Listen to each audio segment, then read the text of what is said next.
we've added some squad depth.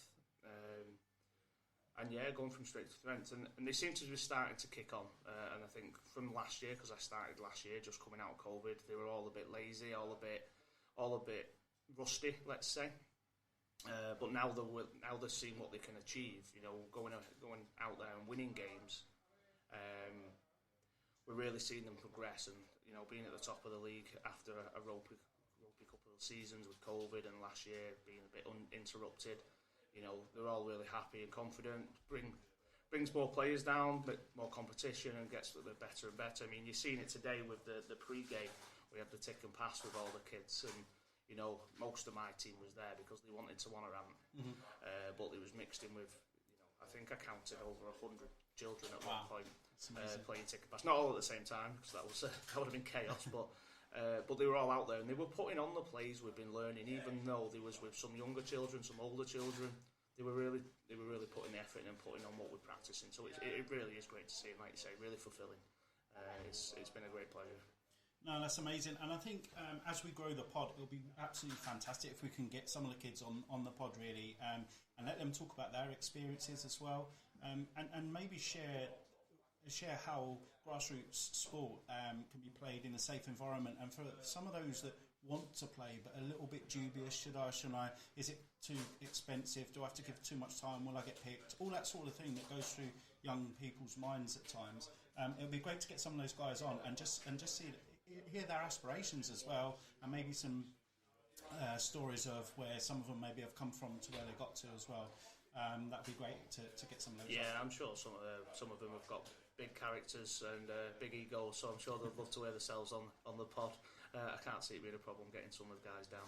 I can imagine at that age as well, they know it all. They definitely know more than me. Considering they've been playing it for like 4 or 5 years, and I've been playing rugby for 30 years, they definitely know more than me already. Of course, and I hope you listen to their advice as well. So, listen, Al, I really do appreciate your time. It's great that you've been part of this. I can tell how much Ant meant to you as well. But you shared some real insights, some good pieces as well there, really positive. And good luck with the rest of the season with the under 14s. Yeah, fantastic. Thank you very much. Cheers. What an amazing interview there with Al, and I hope it come across just how much Ant meant to him. And you know, he spoke about his time with Ant, and you know, also reflected on the game in which he was able to take a side swipe, I think, at Ant's ribs, and up until the day the last sort of times together, Al would remind him of that, and they'd have a real good giggle. But he also said about Ant and how he never held a grudge. You know, there was an episode in a match where, you know, someone took a cheap shot and you know, hit Ant and fractured his jaw, and potentially the police would get involved, etc., etc. But Ant just didn't want to know. He just wanted to move on. It's part of what it was, and he left it there. And I think that's really real testament to the man. And you know, I'm really unfortunate I didn't have the opportunity to meet Ant, but in and around the club today and listening to Al and the guys, you can really get that feeling of what type of guy he was. And not only did Ant play for the Storm with such dignity, he actually went on he put his hand up and, you know, really started those open age teams and started the coaching, of which Al's now taken on himself and got the end of the 14s. And you know, you can really tell from Al the difference in transition from being a player to a coach, and taking on 14-year-olds that obviously tell him that they know it all. Another individual that's been at the club for the best part of 20 years, and you know, just been in and around and still a major part of the club, and still, you know, you can hear in his voice the desire to do really, really well with the under 14s there. We also had the opportunity to sit down with some of the other guys on Saturday, and I heard from James Jameson of the Rugby Union squad, and one of his interviews will be coming up in another episode, so don't worry, you won't miss out, I promise you. It will be coming up, but again, just the general excitement and positivity coming out there, and also Matty Blackall, who's the captain of the football reserves team. He was a little bit hesitant to come up at first and do an interview. And again, you'll hear his interview in a different episode. But it was really, really interesting to hear both of them in the excitement of the day. And you get a real vibe about the club as a whole. So, it's an amazing day down there. And to hear from so many individuals. And I had the opportunity to speak to two gentlemen that are part of the tennis club now. Their names elude me at this moment in time, but don't worry, we will get them on the pod, I promise you. And we'll big those guys up.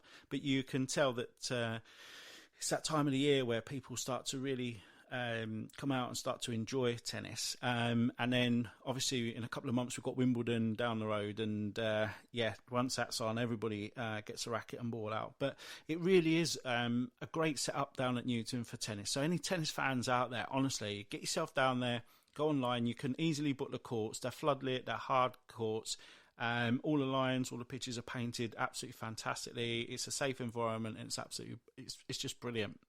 And you can tell that in and around the club on Saturday, the amount of kids down there was just amazing. All of them in kits, and have something to do with the club, and it's really great to see. And I think I spoke to all of the guys about the safe environment that children have to carry out and play the sports that they absolutely love in a safe environment, and alongside people that want to support and help them progress, sharpen their skills. And see their development, and it's a fantastic thing to see. Especially, again, I do revert back to COVID, but COVID put a halt on so many things, and we didn't see kids out playing and enjoying sports. And then pre-COVID, so many people in the press and society talking about kids playing PlayStations and other games consoles and not really be out and about. And it's just great to see that as a real family vibe. And you can tell that Newton Sports Club are really pushing the grassroots sport agenda, and it's a really good feeling. And there's a hell of a lot of noise down there, a lot of energy in and around the club, and the kids were making a hell of a lot of that. And I think that led to the bar being drunk dry, I think, as well. I think some of the adults had to have a drink just to get through the day, if I'm honest with you. But yeah, after interviewing now, the next individual I was able to get up, and I'm delighted to introduce, albeit he was a little bit nervous to start with, but you'll hear in his interview, Smiler, the current Storm captain, a real personality for the team in and around the club, totally injured, battered body. He actually showed me he'd been to the physio, right? And the physio had done this cup treatment. I've seen it on the internet, don't really know what it is, and his back just had all these like circles on there, and I'm like, what the heck is that? And he's like, yeah, physio's done this, and I think I've got a hernia here, and he played in a cast, he had a pink cast on, and you're just like, wow, he's trying to tell me how great a sport rugby is to play, and all I'm going, just looks painful. But his interview is absolutely amazing, really, really funny. And the guy, you can tell he's a real personality, leads the club, has a lot of pride in what he does for the current team. Also does a bit of coaching down there as well. So, yeah, just sit back and listen to Smiler's interview. And, hope you enjoy. Go on, then. Okay, Smiler, welcome to the pod. Our second guest ever. And it's a pleasure to have you. Current club captain, how are you? I'm good, thank you for having me. You're more than welcome, thanks for coming on. And today we are here to celebrate the life of Ant Swift, who we sadly lost from the club a couple of years ago. And you've been instrumental in putting this massive game together, so just give us a bit of insight. Yes, I've worked with Claire, Ant's wife, and between us and a couple of others involved, a few of Ant's old friends, Al, a couple of other people, we've managed to get something together today. The club has been massive in getting today on, all the committee, everyone's grouped together to make it a special day today. Brilliant, and you can really feel that around the club as well. People come together, and I can see everybody wearing shirts with Swift number 1 on the back. Yes, we designed a kit a couple of years ago. We've got a memorial kit for Ant, and we had supporters shirts made of it. Okay. So we've been selling them, promoting them, and we get to play in it almost every week at Storm. It's a real big thing. That's a really nice tribute, because a lot of people put their shirt, they retire a shirt, or there's a little memorial or whatever. But to actually design a shirt in his memory, that's amazing. That's a great idea. Who come up with the design? I worked together with Claire, and we consulted a few of Ant's other friends and a couple of his family, and between us we managed to get a design together. Brilliant, and I'm sure his family will be really proud of that. But also, if Ant could see it himself, I'm sure he'd be really proud, and probably give you a little bit of hard time for some of the design. It might not have been exactly what he wanted, but that's got to be the right way to do it, right? You've got to... Ant wouldn't have been happy with any of it. Ant was the person who hated any fuss around him whatsoever. Really? He'd have given us all grief for even organising a day in his memory. Well, it's good you went against and did the right thing anyway.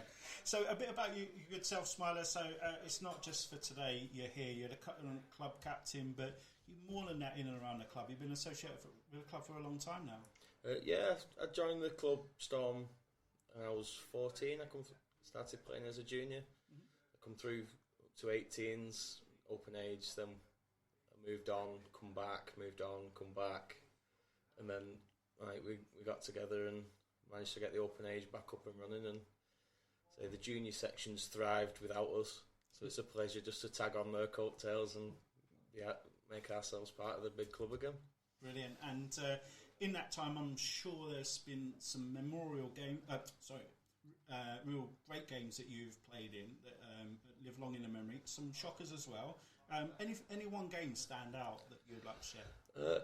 I think Al won't thank me for saying this, but I think we played a semi-final for the Cup 2019 on a Friday night, and the game was unbelievable. Unfortunately, we lost Al to a broken jaw at some point during that game, but the win was against a team in the league above us. Right. Okay. So it was a big day, and we had a real good team performance. That was probably the most special game. That lives long in the memory, and you can go back to that. I think they're important, those games, because you guys give up your time to play a sport you love week in, week out, when it's absolutely chucking it down with rain or freezing cold, and sometimes you can get out of bed and think, why am I doing this? But when you go back to those sort of games, it reminds you exactly why you're doing it, and there's a special occasion you can get out of it. Yeah, so there's certain games are very special. A lot of the people, it's the players around you that make these games special. Say we have a good family community here at Storm. Like the players, we stick together. We have a very good bond, and we all like a good drink, so we've got that in common as well. It's really important, and for someone that's not been a regular at the club, I've only been in a few times, but you can really feel that coming through. So you don't really have to say that; you can actually feel it, which is amazing. And I suppose that togetherness is needed, especially in times of difficulty, whether that's a game you're going through, it's difficulty, or a time in the season, or even in training. When things are not quite going right, it must be great to be able to pull on that togetherness and that family atmosphere. Yeah, it's fantastic. So today has proved everything we need to know about the club, the way it's run. All the other sections have backed this together as well. The last couple of years, we've really managed to pull the whole club together outside of Storm, and just for everyone to be able to be part of that game today in honour Ant has been unbelievable. Brilliant. And I know that you guys would have raised some money for Ant. What's the rest of the season looking like for Storm? We've had a mixed bag to start, with 3 wins, 2 losses, including the cup win. We've progressed to the next round. But really, it's just about us clicking on the field now. We've got good players. We've got a lot of youth just come through from a Premiership winning under-18 side, so they're pushing us old dinosaurs to up our game to match them. So everyone's trying to trying to make ourselves into a team we think we could possibly be. Mm-hmm. And the goal this year, we're hoping for promotion. And that can only inspire you to turn up, train harder, play better, and sharpen up those skills when you know you've got the younger boys on your tails. Now, you do make out as if you are, in your late 60s, 70s, when you say older boys. I mean, let's be honest, you're not at the rough end of your career. But it's endearing to know that you respect those younger boys that are pushing you.